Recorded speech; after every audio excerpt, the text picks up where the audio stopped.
I've seen it from Antelope Island. Yeah, that was It's quite a ways, the about board. 40 miles from our shore. Antelope. I Okay, helped, we're ready here. Is Bird Island the same as Gunnison? well, no.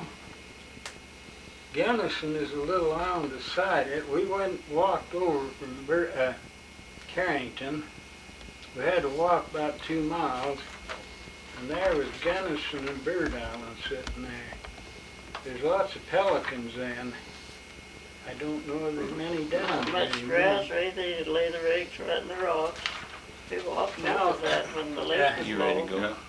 Yeah, I One think year. we're going to get, Me- okay, let's start again. Now I'm ready. I, Don Schofield, was born August the 5th, 1906 at Syracuse, Utah, the son of Thomas B. and Clara E. Hale Schofield, the youngest of 11 children, 9 born in Beaver, 2 in Davis County at Syracuse, Utah. I remember telling my sister Clara, she's 2.5 years older than me, that the first thing I could remember, I'd been awful sick, and I could remember I was still coming out of I'd had scarlet fever and measles right off the bat, and this old Peter Christensen brought a yellow sign down and quarantined us, you know. Oh, yeah. And anyway, everything that came along, it seemed like I would get. Anyway, I had other sickness, but I had pneumonia and a lung drained this lung, broken right leg up here, and I had it stretched out, you know, with pulleys for a long while before I was 6 years old. And I had quite a time, it seemed like, till I got about 7 or 8. Anyway, it seemed like my mother was trying to nurse me, and she was afraid I'd die. I was bribed to try and eat more good food of any kind by my mother. Father took me wherever he could, you know, the circuses. We went and seen Buffalo Bill's Indian show at Ogden. It was the last time he was in Ogden. Now, I was only about 5 or 6 then, 6 years old maybe. But I remember the Indians. I'd never seen one. And they put on a wonderful show. He was getting real old. He didn't do much. He had arthritis, I think. And, he kind of overseen it, though. But he'd been all over Europe with that show, you know, for the kings and the queens, and they went crazy over those Indians. Father took me to see Buffalo Bill's Indian show at Ogden and circuses under the canvas tents. They'd have huge circuses then, 3 or 4 ring circuses, you know. Oh, yeah. And at 7 years, my folks took me on the train to Milford, Utah, then by stage and motor bus to Beaver's homecoming celebration for over a week's trip. And they had quite a deal there, you know. There's still most of those old people, pioneers, alive, and we went to see the folks' old home.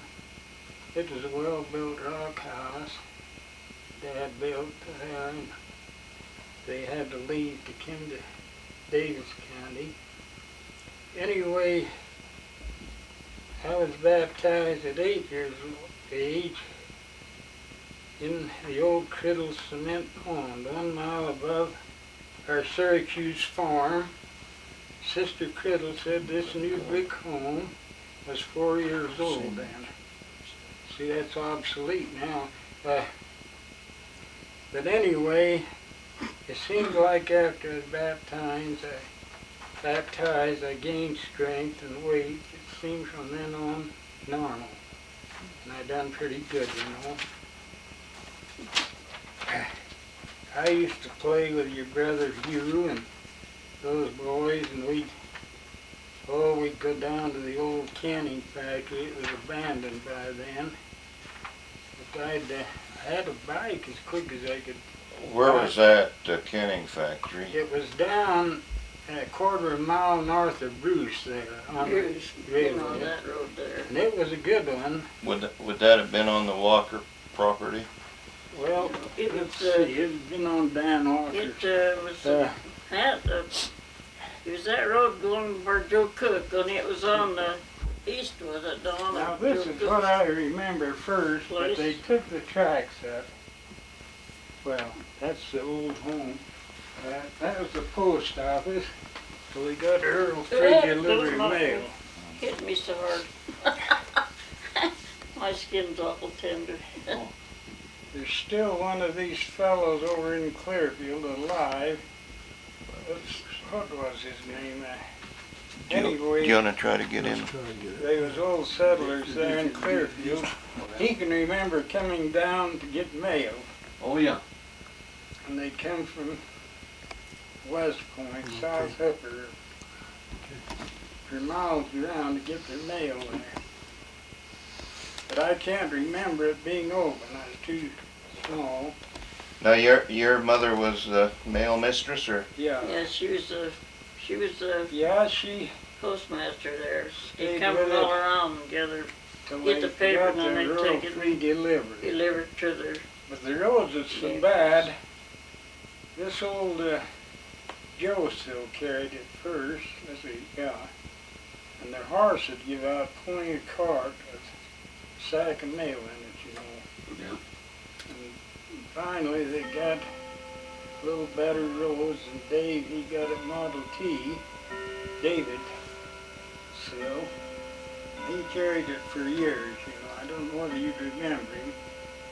He's partly got paralyzed in a way. He was pretty good though. He could crank that old Ford and get along pretty good. But now we, as I said, they moved that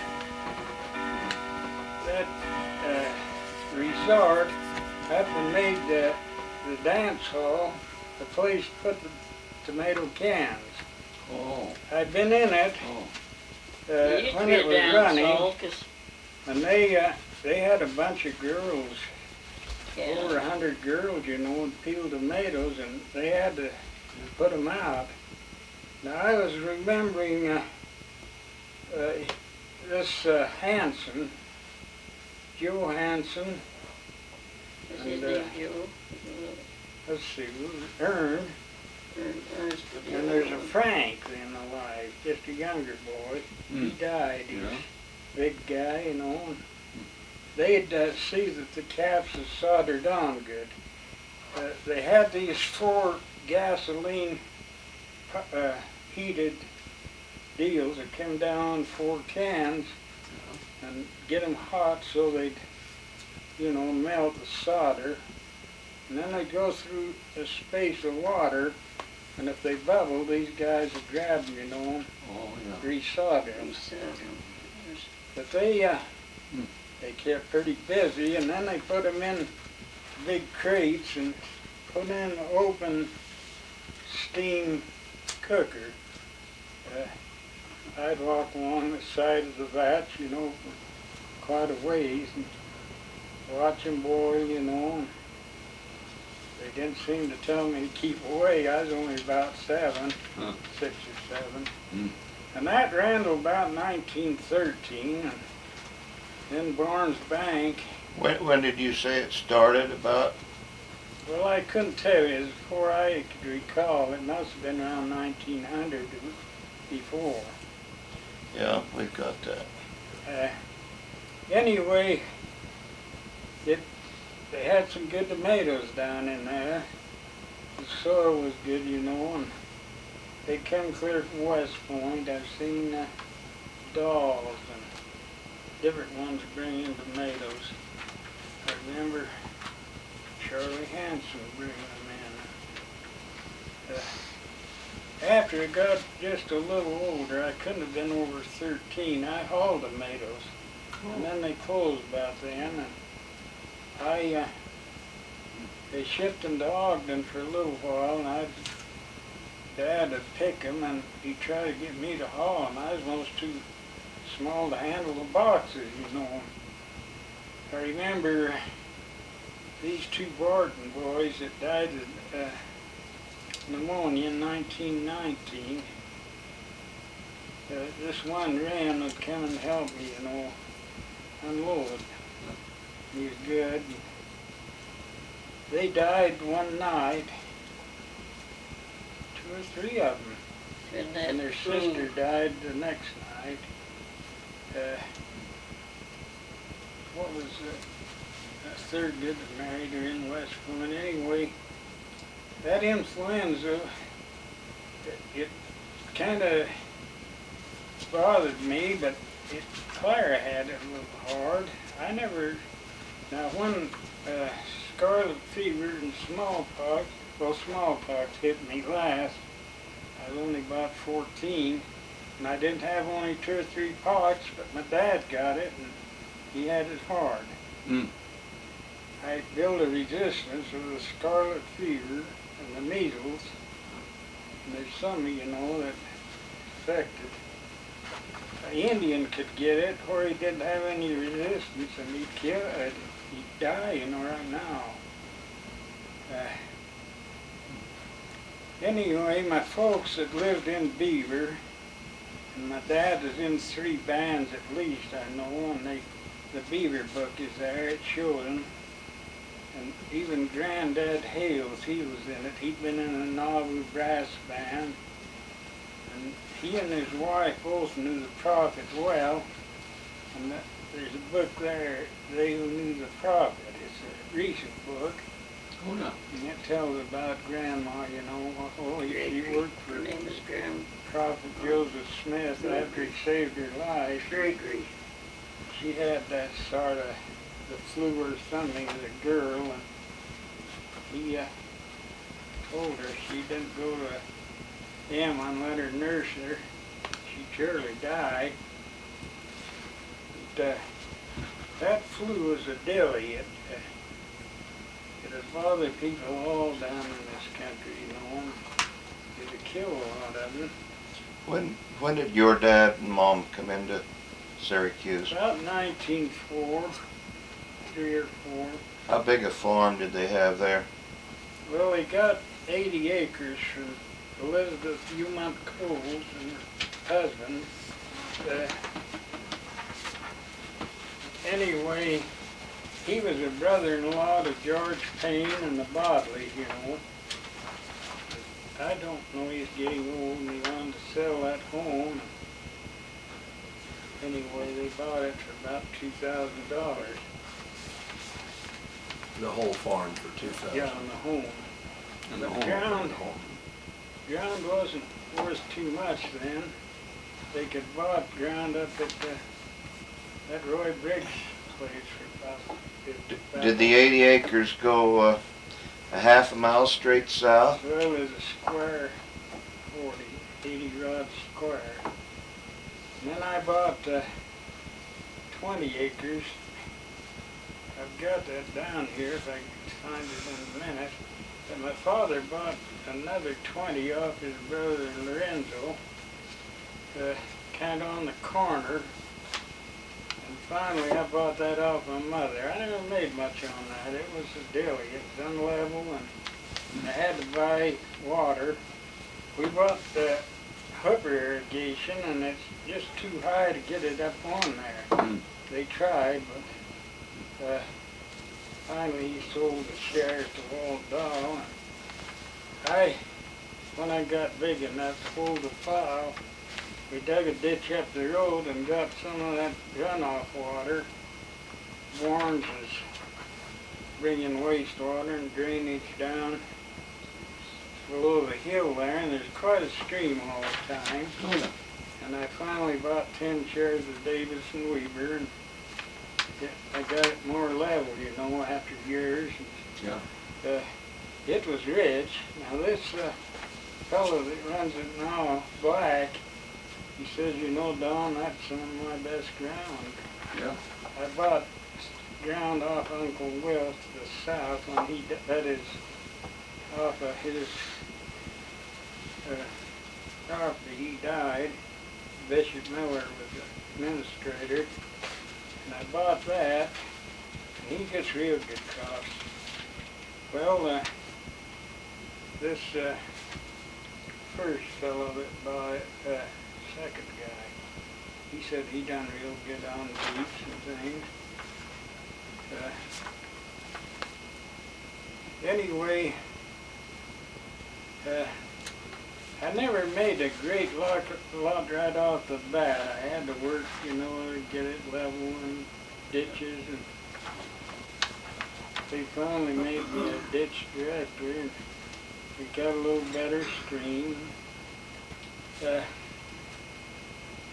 Dad had been down in that country before anyone you know about.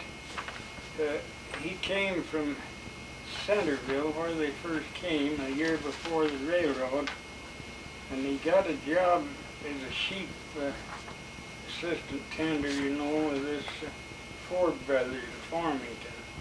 And they had quite a few sheep they run down there in the winter, and that's John Miller's and clear down in that country. And there's a spring down there that was good water. Now Arnold Swadley, he says he could remember getting water, barrels of water there to drink, but I don't remember it ever running. But after they started to drill wells, some of those springs dried up. Anyway, he'd work for these Ford Brothers in the fall and summer, you know, and then they'd take the sheep up Cottonwood, up Weaver Canyon. But there was no road up the canyon, and there was just a few adobe houses, and this Captain Hooper's adobe building there in Hooper then. And they had sort of a store there, and Dad would go over there and get some things, you know, to eat. But they did. He said they was awful poor-looking people. Now Seymour Miller. Now, is this when he was herding sheep down there? Yeah. He dried a horse over there. Did they call it what did they call it? Springs or something out there? Well, that was Muskrat Springs, about up by the Springs. sugar factory in Hooker, you know.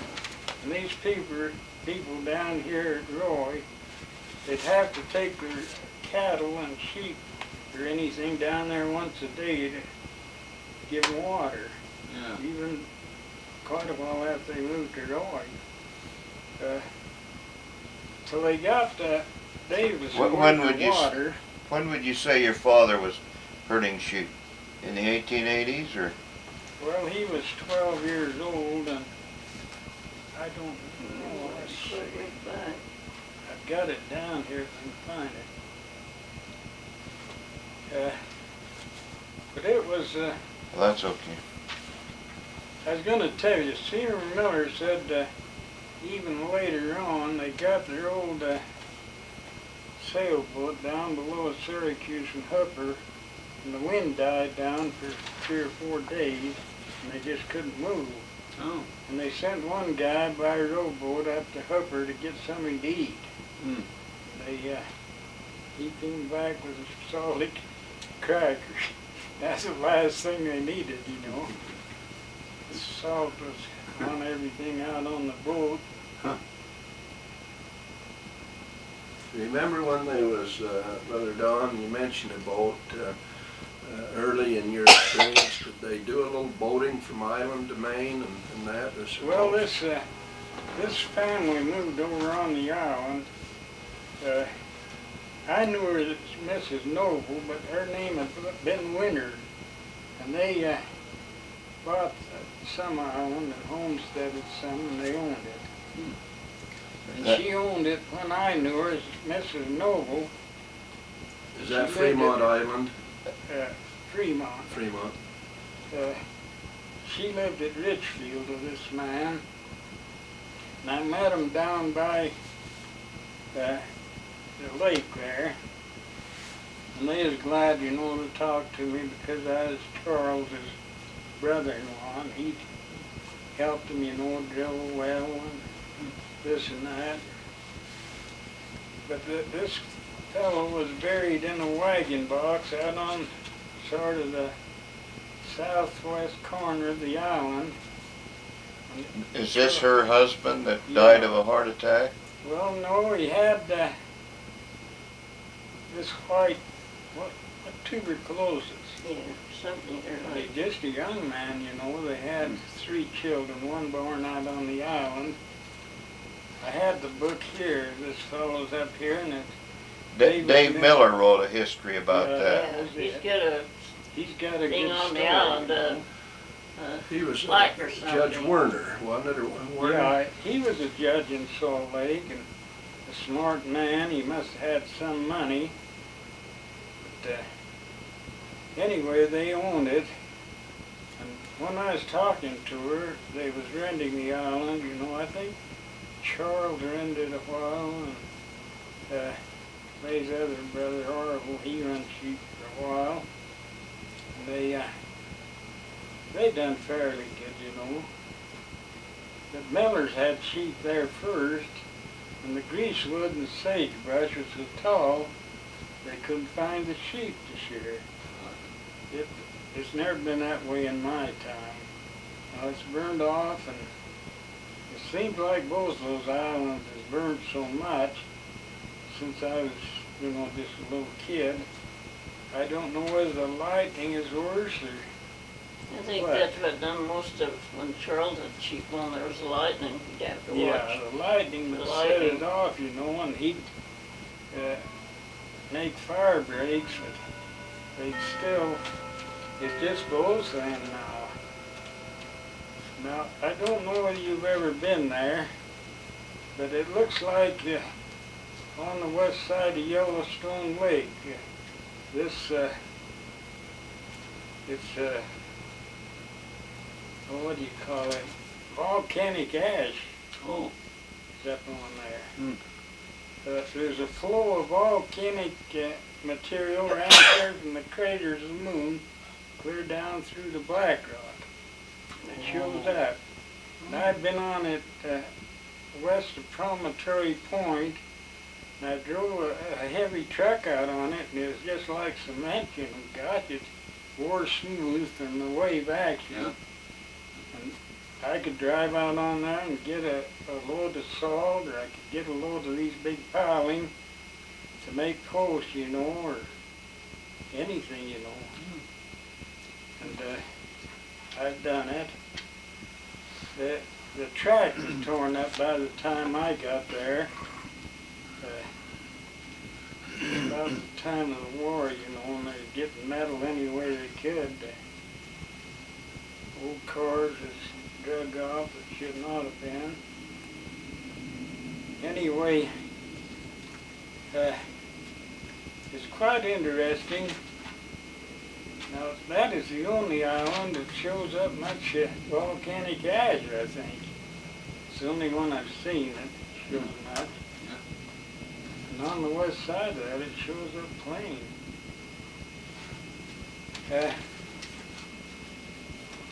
Anyway, after my father got just a little older, they went down to Brigham Young, wanted to settle beaver and get a woolen mill in there.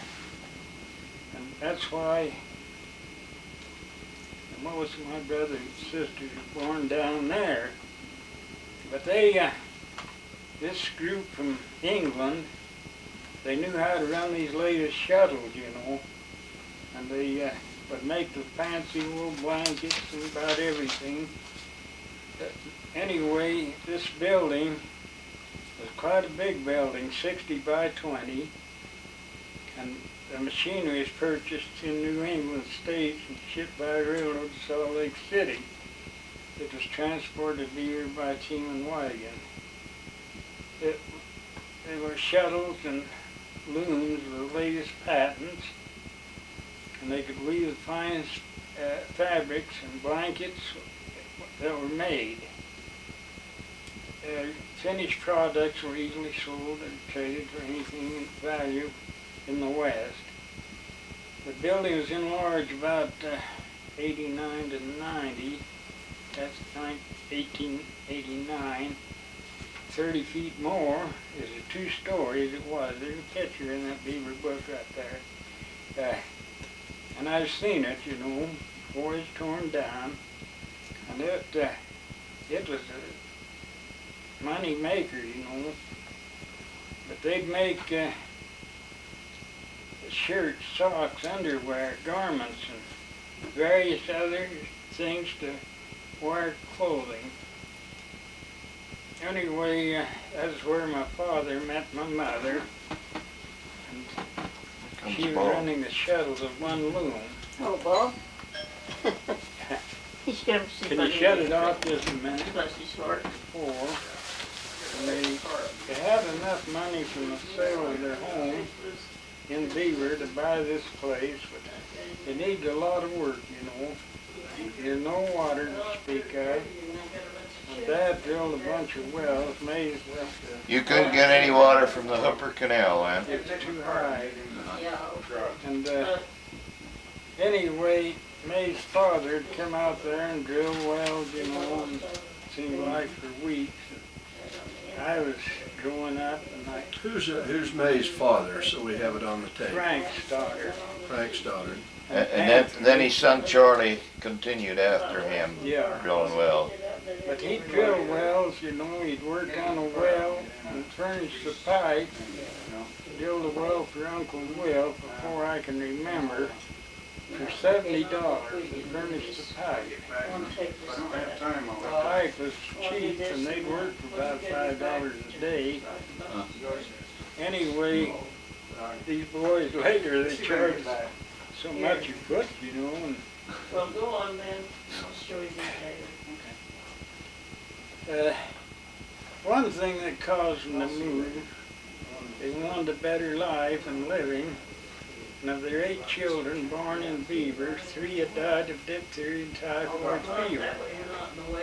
My father said the saddest thing he ever had to deal with very 9-year-old boy, Frank. He died a few hours after getting diphtheria. It had just choked him to death in a few hours. I don't know what type it was or anything, but it was a dilly. And anyway, they moved up here and they had a hard time. They had a little girl die, 2 years old. Anyway, they sold a comfortable home there and came up, and this looked such a mess. It says, my mother sat down on the wagon tongue and had a good cry, seen the weeds and unimproved things. But they worked hard, and I couldn't do much for several years, Anyway, it's all right now.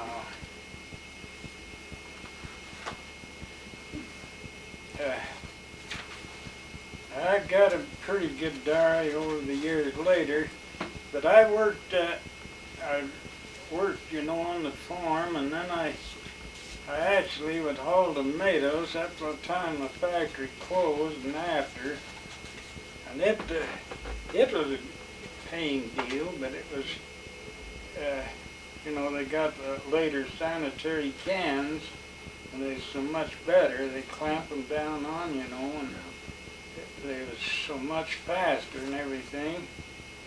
And they got, by the time I was 15 or 16, the Davis and Weaver came in. And that is a wonder, I worked for Lee Moss on this West Point Road. She and my sister owned quite a bit of ground. I plowed a half a mile along there, clear down to Barnes' ground, when he ran all that ground. And anyway, I've seen him get these big cobbler potatoes, and they're so big they're hollow. Have you ever seen them hollow? Yes. And he couldn't sell them, and I'd go and get some of the better ones, the folks, and Same in onions. He raised these sweet Valencia onions right off the bat, you know, and gosh, they be big things. I'd even take the cows up on a load of tomatoes and sell to these girls from this cannery and the different ones, you know, cows. You get $1 a sack. Anyway, he made enough to buy a really car off his onions, I think, and the beets was just wonderful, you know. And it had been in dry farm grain. All that country down through there was dry farm. That Barnes farm, you know, was dry farm. And it wasn't producing like it should. But that water, it made wonderful change.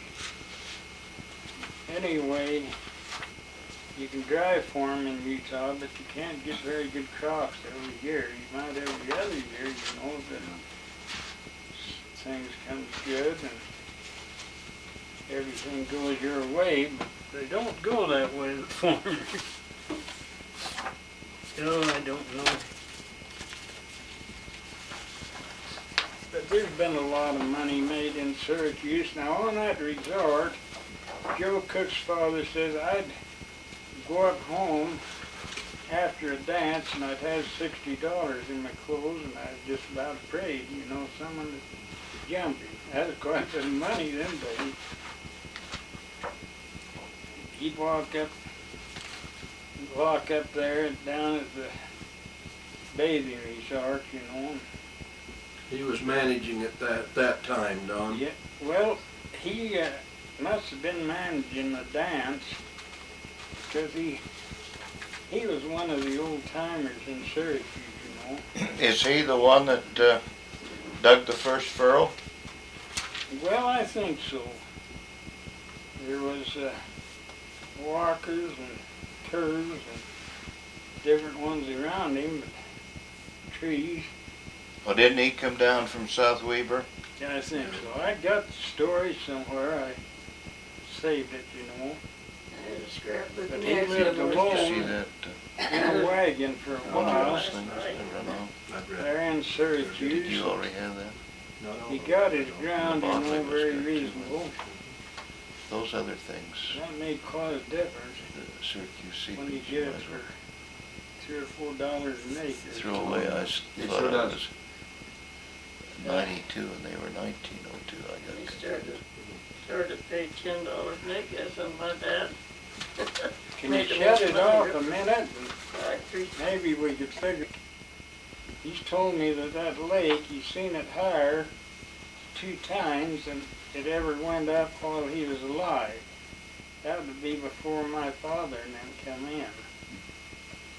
I could see where they'd put lake sand up on top, you know, and they'd haul this sand for drainage joints in the place of pea gravel, and it's still good, that sand, you know, after all these years. Well, you know, Dickie Adams and Kiesler owned the resort, and Well, they put up money, I guess, and I don't know if they lost anything, but they must have been interested in the salt works too.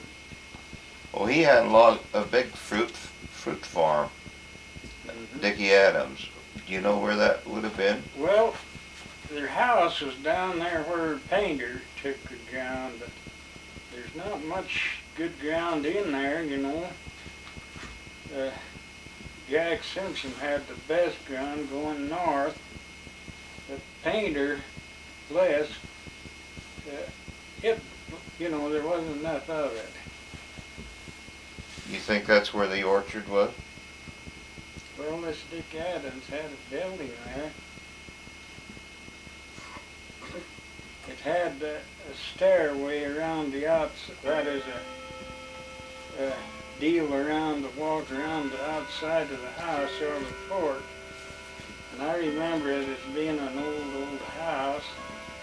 And Snaps lived there by then when I got large enough to walk down there. And then Jack Simpson's father lived in that painter home on the south. And Jack Simpson built a new home on the north. Now, is Jack Simpson Jess's father, or? No, he's a brother. Jess, he lived in that old Yes, home. lived where the painters bought. But they- That porch They around. really didn't have too many Jack- acres. The Jack same as lived that on the other bill, side. it was kind of Yeah, cut he out. made my brother. But that big slough that goes down Rulan's, it wasn't there. There wasn't any water to run down in there before they started to dump the canal water, see? Oh, Charlie Hanson said, I've got in there with a shovel to make the water run, dig a little ditch, you know, where that big ditch goes down through Rulan's yeah. to keep it running. And it gradually got, you know, the hooper irrigation that dumped their wastewater. And the Davis and Weaver Canal had a stream going down through north of there. And gosh, there's some big streams, you know, running down into the lake. One down through Miller's there. Coming up the street on your section, old Joe Bodley's sons owned land in there. Yeah, there's young Joe. He had ground there where the treatment plant was. Some of it, they took a little of the corner. And the old Bill lost some ground to it. Now, Ed had a lot of ground, but all that down where Bacon and George Sandel got, it was some of the better ground. Is that Bill's original ground? Yeah. He had ground even on the island, 80 acres. Him or Ruland's never seen, and yet they're paying taxes on it, you know. I took Ruland over there years and years ago in a little boat. And we walked up on top and looked down the west slope where this ground was. It's really where the road goes down. Where was Earl Bod? Oh, I'm sorry. Where's Earl Bodley and who's the other one? Fred? Vernon, Well, Vernon would be. The old one, Fred. they'd be Fred's boys. Yeah. Where did he own land? Well, he owned a little ground over in Layton and worked for this drainage Margaret's that ran that big machine. And I worked with him a lot, but he wouldn't let him take out Social Security. And Eddie told me when he died, he didn't have nothing. See, Eddie and all of them is dead now, but he went to his boys to live, but he didn't have no security or nothing save that. And Eddie, he was evidently had the most. He got about 200 acres of ground up in Ammon, and he wouldn't sell any of it. And it's right up on the city, you know, and it'd be just like that Syracuse ground up where you live. It would sell as lots in the city. And I told May he was just like a guy that had the lion by the tail. He didn't Hear want to from pay selling. income taxes. I don't know. You Had can to get pay too much income. you can get money poor, you know. Oh, I don't know. He still lives there alone. Still lives alone in this big house. And they worked hard, you know. They had about 50 milking Guernseys. Well, they'd only give them 25 cents a gallon for the Guernsey milk, and I could see where it wasn't paying. When they'd feed the grain, you know, and take care of things, and buy these fancy refrigerated tanks and milking machines and everything, they wasn't making much. And he finally sold the cattle, and then he'd rent the ground, but you can't make much out of renting ground, you know. Well, did your father's farm go clear out the corner across from Willard Bamboo? My ground was Uncle Will's, went down to where you go in the gate, going down that Joe Bodley Lane to the treatment plant.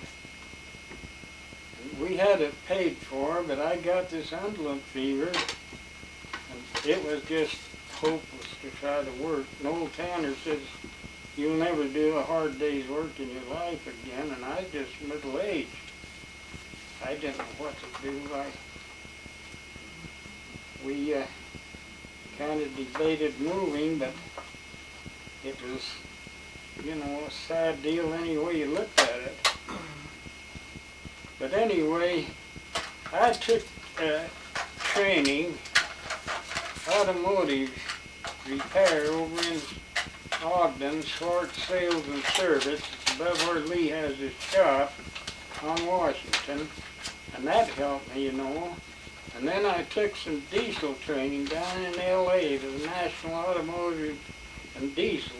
Oh boy, you'd be surprised how that helped me get a job. But I could keep those big diesel engines going on the drag lines and things on the Navy supply depot when the others couldn't. I'd go out there, and the biggest trouble, operators would pour a little gas and water in the can in the starting motor, and it'd go down in the line and freeze, see, and they'd try to start those little starting motors, and they just, gosh, it's expensive to sit around, you know. We had about, I think 18 drag lines and things going at once, and I'd go around steady, you know. I had a little, Vernon Bodley is my boss. I was the first mechanic hired by Matheson subcontractors, and I stayed with him, you know, and I did a lot of work. But when the government took it over, they asked about 10 or 12 of us if we wanted to go to work for the government under civil service. Well, we wouldn't get as much money quite as we was making, but it was with the sick leave and retirement, it was really better.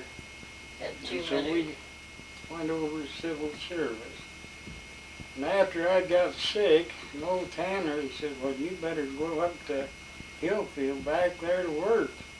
I said, gosh, I never worked there. Can I pass the test, you know, health test?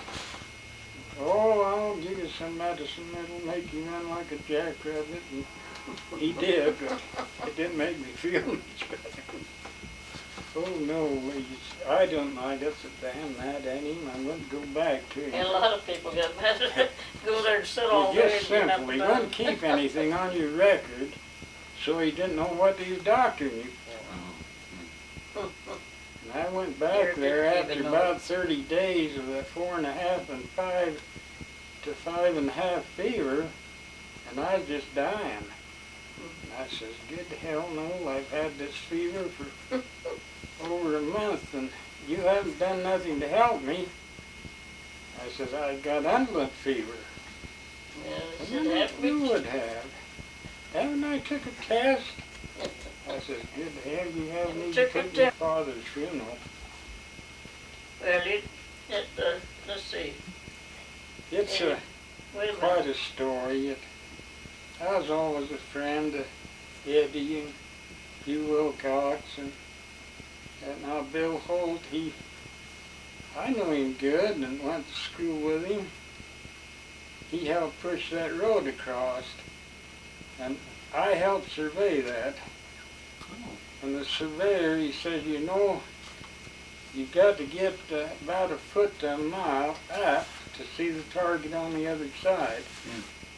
One of the fellows rode over in a boat and put a target up. And he says that there's so much marriage to a mile and curvature of the earth, you have to figure about a foot to a mile. Did you know that? No, but I knew there was some. I've always heard that the lake was big enough that that there was a curvature that you could reckon with. Yeah. Well, anyway, he showed me by the scope that was right. And during this time, we had Dean and Calvin. Calvin couldn't do anything. He was too small before we left Syracuse. Calvin done all he could before he got sick. And he's a wonderful guy, but he's down in American Fork. We just can't help him outside of, I had enough retirement. He got part of Mays, and then he could get insurance. And get, you know, when he gets sick or anything, he'd get government help through his. He's been taking good care of them there, though. They didn't take very good care.